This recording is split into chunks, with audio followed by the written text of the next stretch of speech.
Welcome to the TMB Women in Business podcast, created for the aspiring CEO. Every week, we provide you with tips on all things business and entrepreneurship. You'll hear from industry leaders on topics such as marketing, business growth, and branding. This podcast is hosted by Mahi Kolla, the 16-year-old teen entrepreneur behind the Minty Boutique, a luxe stationery company with a mission to change the world.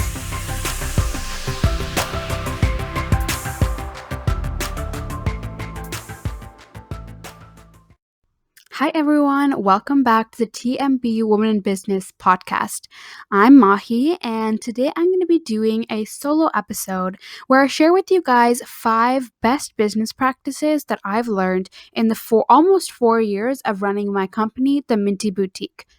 I'm so excited to share them today, and I want to start off by just saying it's taken a while to learn these, and when I was coming up with this list while I was prepping for this recording, I really had to think about not only like the little things, there are so many little things I've learned, but what are the big things that I think have helped me grow my business, but also have helped me, leave a mark on my community, make my product the best it can be, and really develop my brand to a point where I know when customers see a certain product, they can say, oh yeah, that's the Minty Boutique based on the brand, the message, and the story. So I am super excited to share with you guys today. And if you have any questions or anything, of course, feel free to contact me on Instagram or at our email or anything like that. I love chatting with you guys, and it's always such great pleasure to hear from you and help you guys with your business journeys and give any advice I can. The first thing I learned in the 4 years of running my company was how important it was to build a community around your business, your products, and yourself. I have found that if you take the time to connect with customers, that will help you tremendously when you are launching a product, when you are when you're doing anything, even when you're just selling. In today's day and age, your product does not just speak for itself. It does speak for itself up to a point. That point will only help you to get a certain number of sales, but a lot of times it won't help you with repeat sales. It won't help you with gaining those loyal customers that will buy whatever you do and support you in any venture. Those loyal customers are so hard to come by. And the reason is because you have to take the time to connect with them and make those loyal customers. You have to invest your time into ensuring they become loyal customers. And obviously, because it's time, you won't be able to do that as often. It takes time, which is why loyal customers are so hard to come by. But when they do, they're like the golden ticket, and you have to hold on to them as long as you can, as strong as you can. A few ways you can connect with customers that I found. If you are a service-based company, such as a coaching company, a branding agency, that kind of stuff, a lot of the times you are reaching out personally to clients to see if they're interested in your services, if you can offer anything to help them with their company. So when you are doing that, don't send blanket DMs or blanket emails. That is the biggest turnoff when you're trying to build a relationship with someone. You don't want them to think or see that you have sent that email to everyone and they're just another person on your list. You really, and I know this will take a lot more time, but if you take the time to research their company or research them and whatever they do, and you share that you have done your research when you actually contact them. So, if, for example, in an email, when you say, hello, my name is blank, this is what I do, here's how I can help you, make sure you say things like, after visiting your website or looking you up on Instagram, I saw that you do this, and I absolutely love that. I think it's such an amazing idea or such a cool concept. We would love to work with you on like the branding of your company or growing your social media, something like that. But see how you weave in something that you know is specific to them that couldn't have come from a blanket email, and it shows them that you've done your research and you are invested in working with them, and that's why you've taken the extra step, the extra time to research them and figure out what they do specifically. It will take time, that I'm not going to lie. For example, when I was reaching out to retail stores, it took so long to not only I visited some of the retail stores myself just as a customer to kind of check it out and see what they do, but I also was doing research online. I was looking up photos of their store. I went to their websites, looked at what kind of products they sold. And sometimes on the websites, they had like about us pages. I read all of those because in my emails, I wanted to talk about the story they had told their customers. And I wanted to say, I was sold by your story. I loved it and I wanted to work with you guys. And I'm not going to say just because you do that, you are going to get a yes. I did get plenty of no's, but a lot of them remarked how glad they were that I had done the extra time, and they remarked like, thank you so much for, saying that about our story. I really appreciate it, which of course they appreciate that you've taken the extra time. And I do think for the retail stores that we are in now, that personal touch really helped because they knew I was invested in it. So my first tip is to take the time to connect with your customers and build a community. With that, I also want to just mention the community you build, of course, should be in your customers, your fan base, your followers, but it also should be in your fellow entrepreneurs. I believe so much that it is just as important to build a community of girl bosses, of other entrepreneurs that are doing similar things to you or are just in that same journey as you. So you always have someone to fall back on.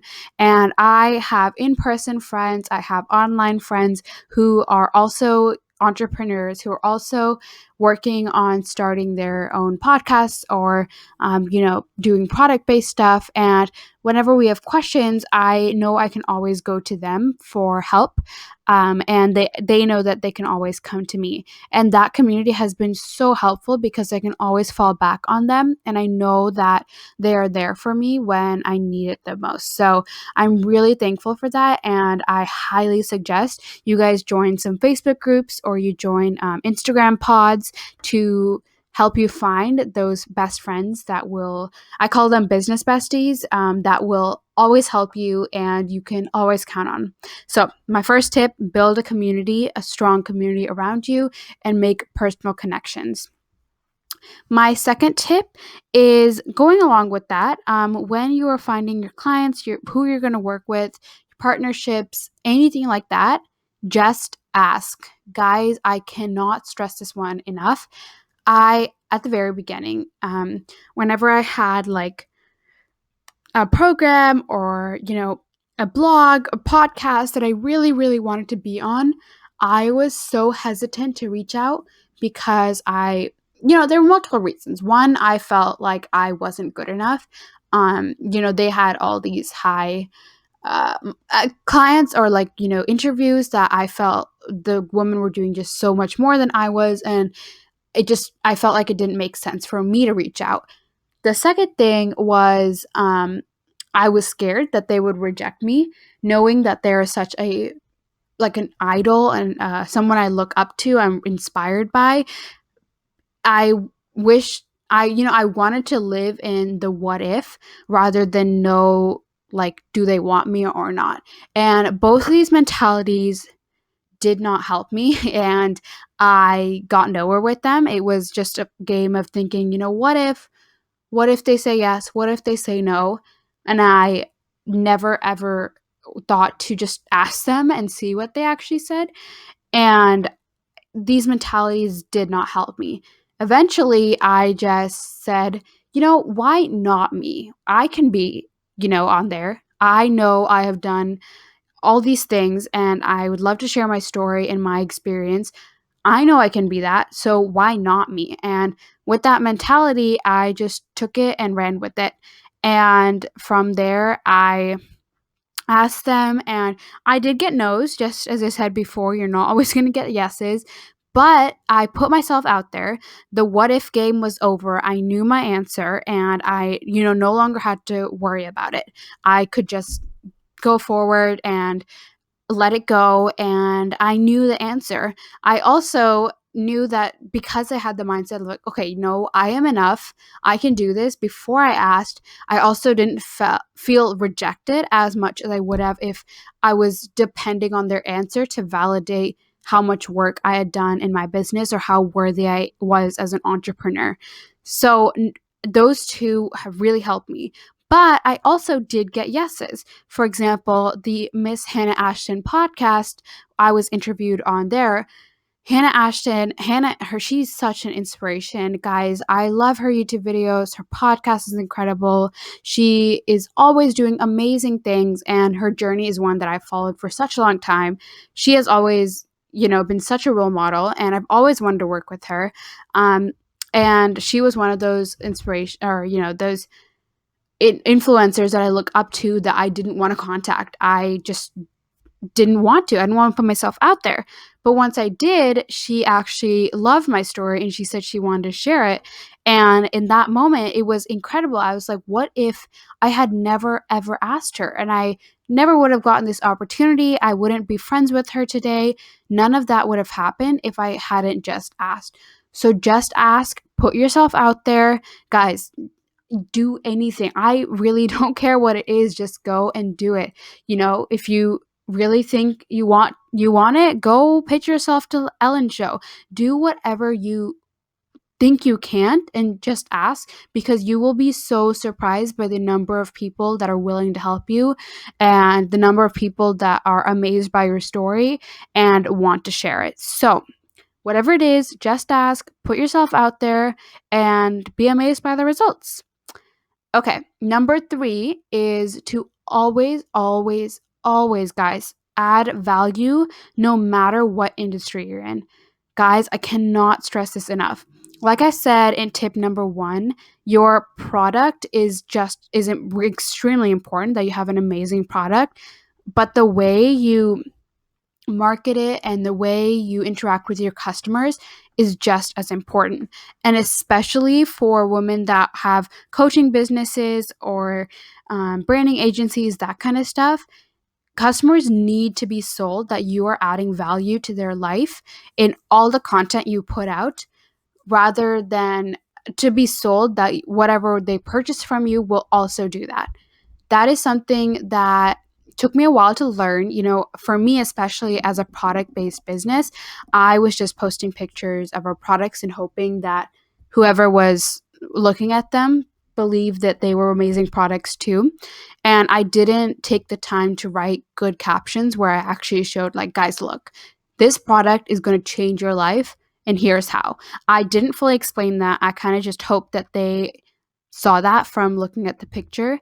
But now that I have started to show, like, okay, here's how I use this product and here's how you can to achieve A, B, and C results, it's been a game changer. I have gotten so many more comments, much more engagement, because people love that I'm adding value to whatever content they're seeing.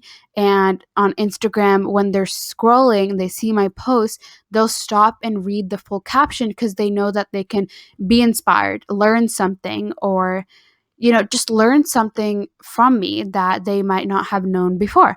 So even for an industry that you don't think has like, oh, like what can I add? Let's just take cooking. Guys, cooking is my favorite example on this podcast. But let's say you're cooking, one thing you can always add value in is just look at the trends. What are people into right now? And talk about like how, they can incorporate recipes into their everyday life. I know I am not the only one who watches hundreds of recipe videos on YouTube in the Explore page or on, for example, like BuzzFeed Tasty. All of those, I watch so many of them, but I've probably made like max 5 from all those videos that I've watched. Guys, I'm watching hundreds and I'm making 5.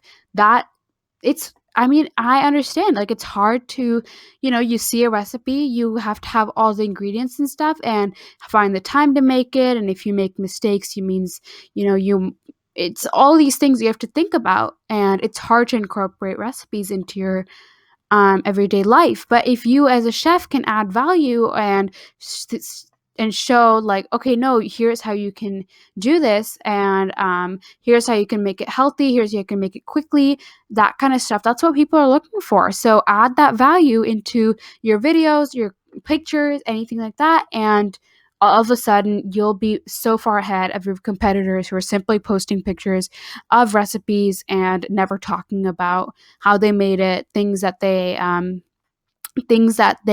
wish they had known at the beginning, that kind of stuff. So always, always, always add value no matter what industry you're in, and ensure that it's value that your customers actually want. Make sure you're giving them what they want, to give them what they want, and they'll give you back what you want. Okay, number 4. This one is really important, especially today, because, as I said, your product is only going to take you so far. Your brand and the people behind the company is what's going to help you become a worldwide brand. And it is to spend time developing your brand as often as possible. A lot of entrepreneurs get sucked up in the details of their product, their packaging, how the behind the scenes stuff works. And that is so important. But I think it's also equally important to build your brand as often as possible and ensure everything you put out, even your packaging, even the experience on the website, the checkout, the emails they get, are all on brand. Guys, as I was saying, you want someone to pick up a product and say, oh yeah, that's that brand. I recognize them. That's their colors, their font. It just looks like their brand. If you can get a customer or a stranger to do that and recognize it's your brand, you have, mastered your brand, and it is become permanent in your customer's mind. And they will always be able to look back on that and reflect on that when they see a product. The best way to do that is, as I said, everything you put out and everything your customer could possibly see or experience should be on brand. A few weeks ago, I did an episode talking about how to define your company brand. Once you guys are done listening to this episode, I would highly suggest going back and listening to that episode, because it talks about all the tips and tricks I have to figure out who you are, figure out what your brand looks like, and how to actually weave it into everything your customer sees. Because it can be hard, how do you show girl boss in the color box you choose for your packaging? Like, how do you do that, and how do you make something like words and emotions you want your customer to feel relate to the photos they see, or even like the way your product is packaged? That correlation can be hard to develop, but once you do, your customer will easily see it in the way the brand is set up, and it will help your entire company be very cohesive. I also really recommend, I also talk about it in the Define Your Brand podcast episode, but knowing your why, and that goes along with developing your brand, but reflect on your why and your purpose as often as possible. This is so important, because if you keep reminding yourself what your why is and why you run your company, what keeps you going, it will reflect on every single content piece you upload. As you're writing your Instagram caption, in the back of your mind, if you know, I'm doing this because I want to inspire, empower women, or I'm doing this because blank, that will just come out in the way you write, in the types of pictures you're taking, all that kind of stuff, it will reflect. But if you stop reflecting on it, if you stop, remembering, oh yeah, that's why I'm doing this, it will disappear. And all of a sudden your brand will be jumping from topic to topic and there won't be any cohesiveness to it.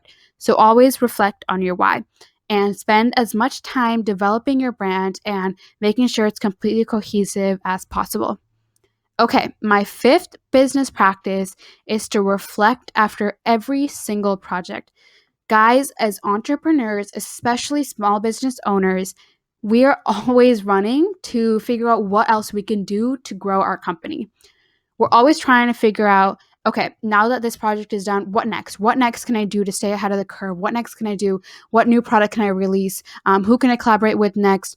All the time we are running, and that's great. We always need to be hustling to figure out how to stay ahead of our company, but also just to grow as much as possible. But if we don't take at least 1 second to stop and reflect after a project has been completed, we are just going to be running forever because we won't ever know what we did wrong and how to fix it, what we can do better, or anything like that. We won't have time to reflect on what our customers said, reflect on what we could have done better time management wise, anything like that. And we will just make the same mistake again when we do that project again, or when we do a project similar to it. I try to keep a notebook where after each project, I simply jot down a few notes. And whenever customers send in reviews or feedback, I write them down, like the main points of it in this notebook for each project. So next time I'm releasing a product similar to it or something like that, I can just look back and say like, okay, this didn't work out, or planning it only like 2 months in advance didn't work out. I need to do 3 months in advance. I know that now, and I can do better and bring more value to my customer in my products and give them a much better experience because I've learned from last time and what they said last time and what didn't work. I highly, highly recommend keeping a notebook, a document, or notes in your notes app, just writing a little note every single project and reflecting on it when you do that project again, or you are looking back at that project. Reflect on what you learned. It will help you grow, and it will help you grow so much faster than anyone else in your competition, because if they aren't doing this, then they're going to make the same mistakes again. They're going to have to correct those mistakes and lose time while you have already corrected the mistake.